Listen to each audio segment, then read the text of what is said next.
kepada panitia yang menugaskan saya untuk berbicara dan berbagi dengan teman-teman tentang pengobatan resistensi insulin pada PCOS, sedangkan terapi tanpa mual. Kita akan coba eksplorasi. Ini adalah yang akan saya coba sampaikan pada hari ini tentang hubungan antara resistensi insulin dan PCOS-nya sendiri, terus efek insulin pada glucose uptake, terapi resistensi insulin, dan potensi DLBS 3233 untuk terapi resistensi insulin, dan isu terkait Big 2 ini tetap pesan-pesan mudah yang bisa kita bawa pulang. Ya, meneruskan presentasi dari Dr. Wir, juga diskusi dari Prof. Tono tadi pada pagi hari, kita semua sudah tahu dan kita perlu ingat bahwa PCOS ini adalah suatu kondisi yang anovulasi kronis. Juga ada beberapa literasi yang berhubungan dengan kondisi inflamasi kronis. Ada 4 kompartemen yang terkait dengan kondisi PCOS ini. Kompartemen pertama ada di hipotalamus, seperti tampak pada gambar ini. Kompartemen kedua ada pada hipofisis. Kompartemen ketiga ada di ovarium. Dan keempat ada di adrenal, ya, atau di otot. Nah, selain itu juga, selain keempat kompartemen ini, si PCOS-nya sendiri berhubungan dengan pengaruh dari lingkungan, juga pengaruh dari gaya hidup yang akan menyebabkan terjadinya hiperlipidemi. Dan bahkan pada beberapa literatur didapat dari intra-ovarian environment terjadi.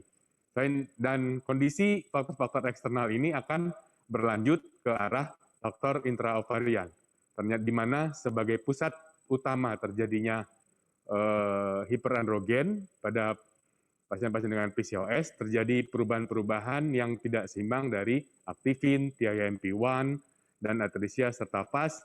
Sebaliknya, terjadi peningkatan testosteron, folistatin, AMH, vascular endothelial growth factor, juga inflamasi, dan matrix metaloproteinase. Nah, dari sini, resistensi insulin ini pada SOPK atau PCOS akan menyebabkan resistensi insulinnya sendiri, menyebabkan hiperinsulinemia, dan pada akhirnya akan menyebabkan terjadinya disfungsi steroidogenesis pada ovarium. Selain itu juga, si insulin ini bersama-sama dengan luteinizing hormone akan meningkatkan produksi androgen dari sel TK, ya, dan menghambat sintesis sex hormone binding globulin di hepar. Akibat dari kadar SHBG yang rendah ini, kita harus ingat, maka kemampuannya untuk berikatan dengan testosteron akan menurun, sehingga lebih banyak kadar testosteron bebas yang akan meningkat. Ini adalah bagian akhir dari sintesa testosteron yang menyebabkan kondisi hiperandrogen pada kasus-kasus PCOS. Nah, tapi sebenarnya, ya, resistensi insulin dan SHBG ini punya hubungan yang unik, ya.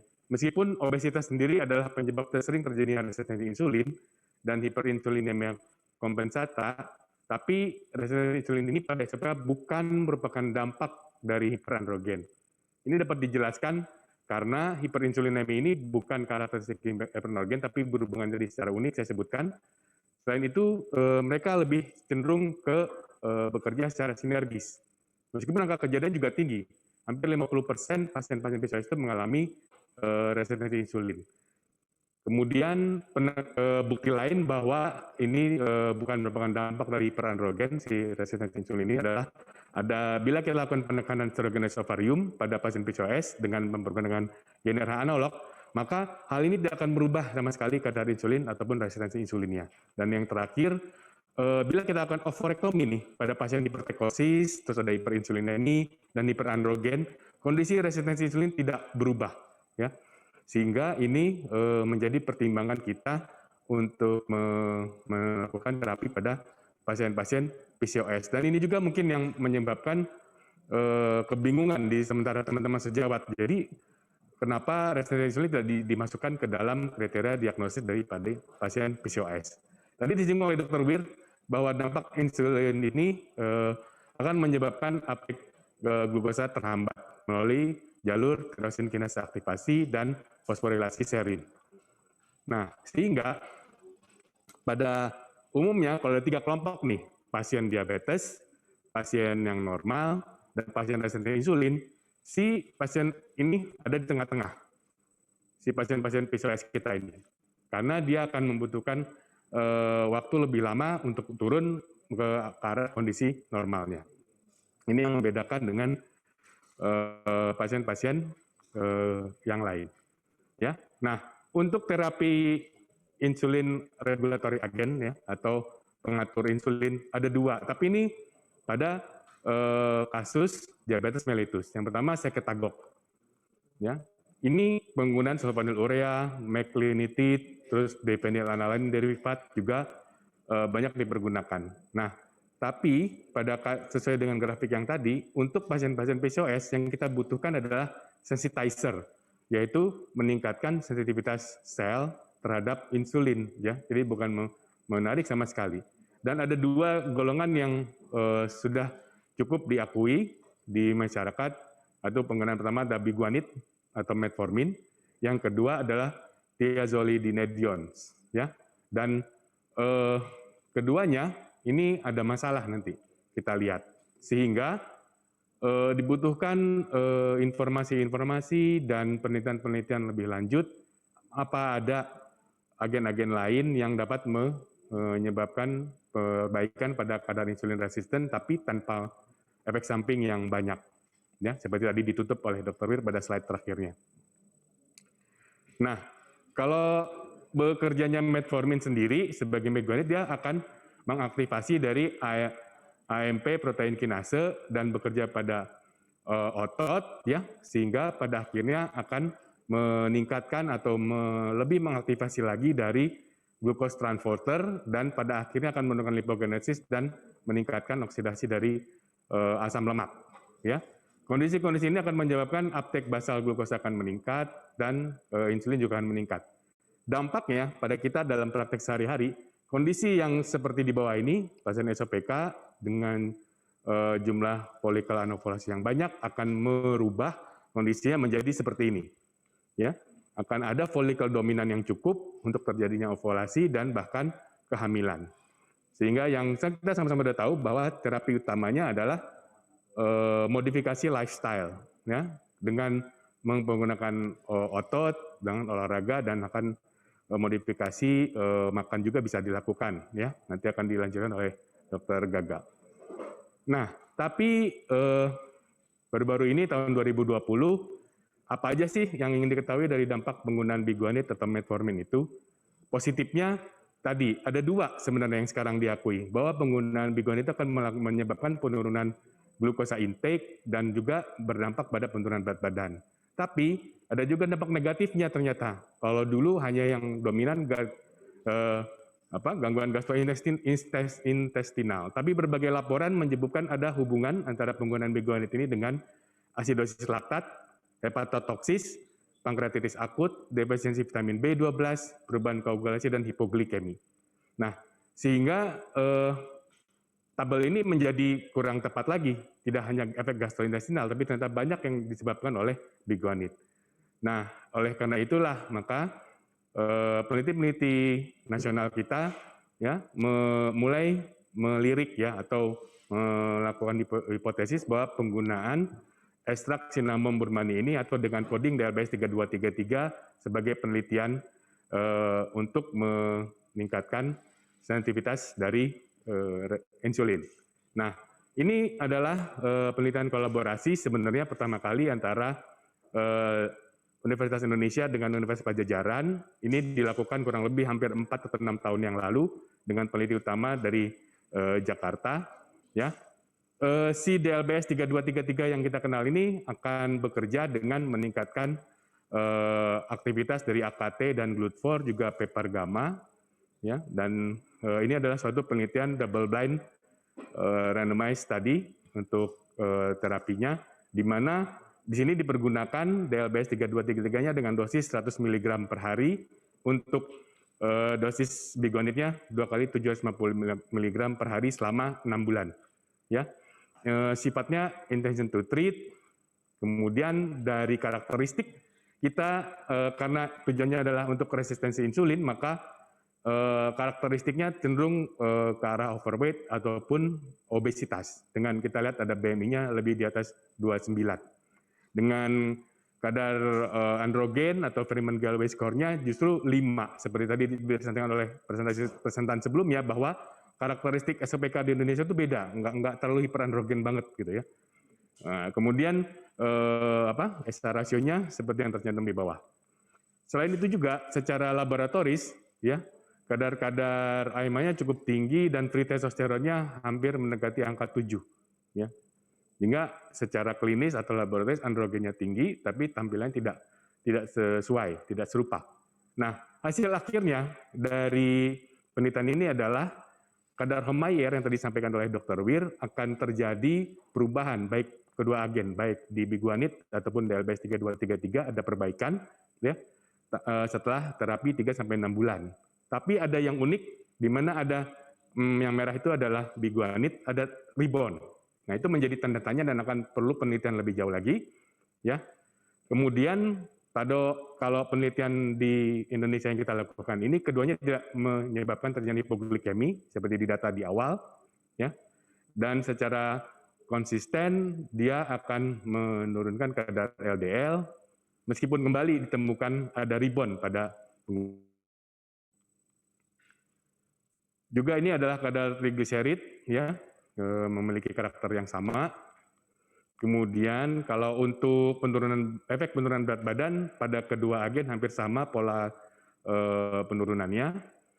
Nah, untuk hiperandrogen setelah 6 bulan didapatkan free androgen index yang cukup bermakna penurunannya pada kedua grup. Ya. Nah, bagaimana dengan regularitas menstruasi? Di sini kita dapatkan bahwa si DLBS 3233 ini memiliki kemampuan yang hampir serupa dengan biguanid dalam mencapai regularitas menstruasi.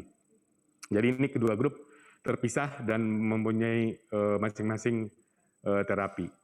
Nah, juga angka kehamilan pada kedua grup bisa terjadi lebih tinggi di grup biguanid, ya. Tapi umumnya sih tidak bermakna ya. Tapi jelas ada kesempatan untuk terjadi kehamilan. Nah, kembali seperti di slide yang tadi kita kemukakan bahwa ada isu keamanan juga nih yang perlu diperhatikan dalam melakukan randomized trial atau terapi. Ya, ini adalah perbandingan safety profile pada kedua grup, ya, di mana tidak menunjukkan hal-hal yang mengkhawatirkan atau adverse event yang tinggi. Ya. Nah, selain itu juga atau efek samping atau adverse event itu umumnya paling banyak pusing, keluhannya, mual, ya. Nah, seperti kita lihat di sini bahwa keluhan yang DLBS 3233 itu menurunkan hampir setengah angka nausea daripada biguanid atau metformin. Begitupun untuk angka keluhan mual, keluhan muntahnya juga memiliki performa yang sama, ya. Sehingga dari penelitian yang kita lakukan di Indonesia untuk bahan yang kita dapatkan di Indonesia, ini performanya cukup baik. Nah, tapi ya seperti kita sebenarnya sudah cukup akrab, saya yakin teman-teman sejawat semua dengan DLBS 3233 ini.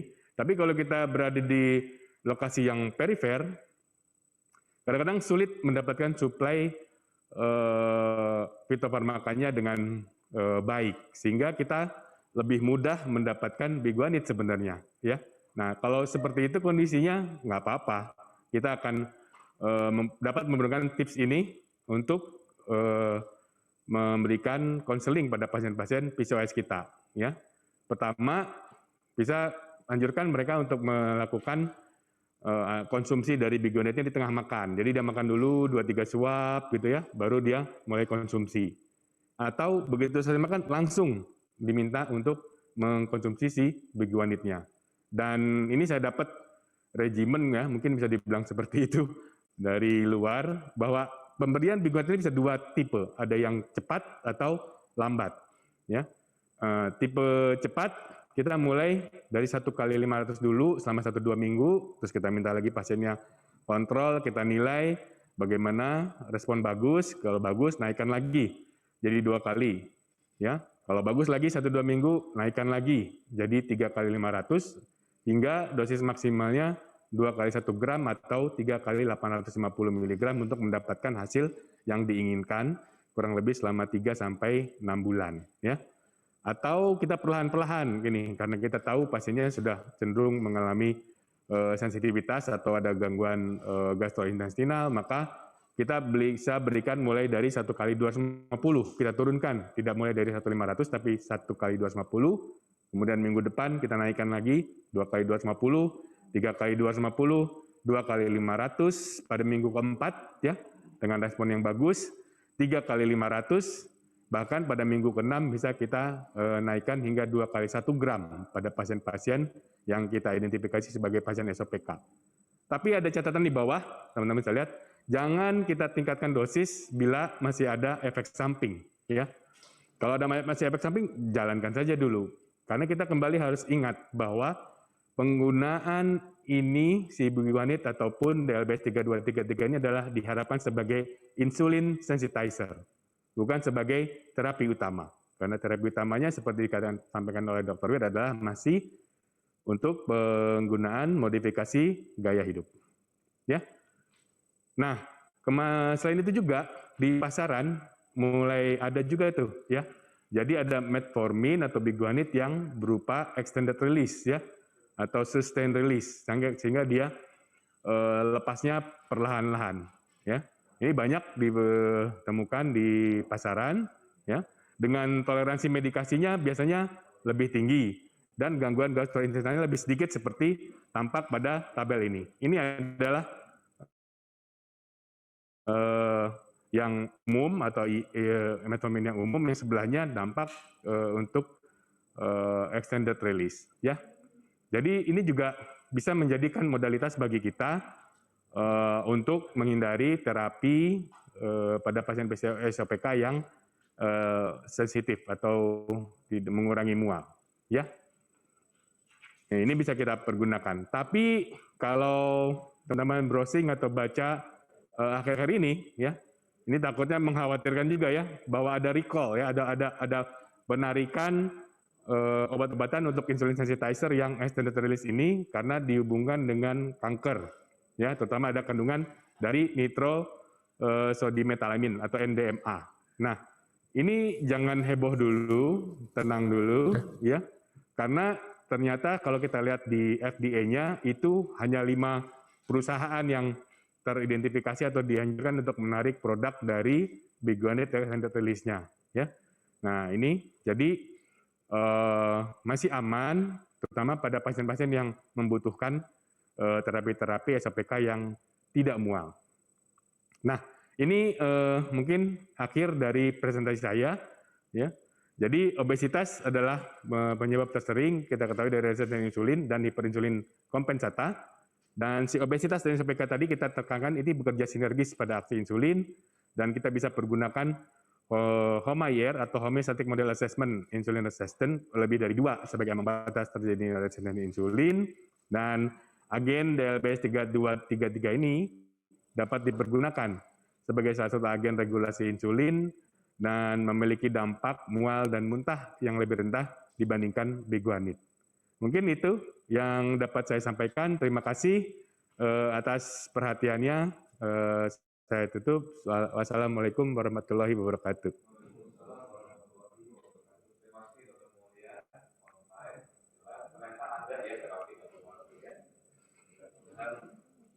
Pilihan untuk menangani resistensi insulin pada PCOS. Nah, untuk urusan berat badan, saya percayakan saja pada Dr. Gaga. Silakan. Pengalaman menurunkan berat badan pada PCOS dan juga hasil-hasilnya barangkali ya Dr. Gaga ya. Nah, silakan. Ya, terima kasih. Assalamualaikum warahmatullahi wabarakatuh. Selamat siang untuk teman sejawat dokter-dokter. Ini ya, dokter-dokter Obgyn, jadi peserta MTE yang kelima ini, dan saya juga ucapkan selamat kepada Dr. Wiryawan, Dr. Tanto, Hartanto, dan kawan-kawan yang telah bisa mempertahankan MTE ini sudah sampai yang kelima, dok ya. Ya, baik.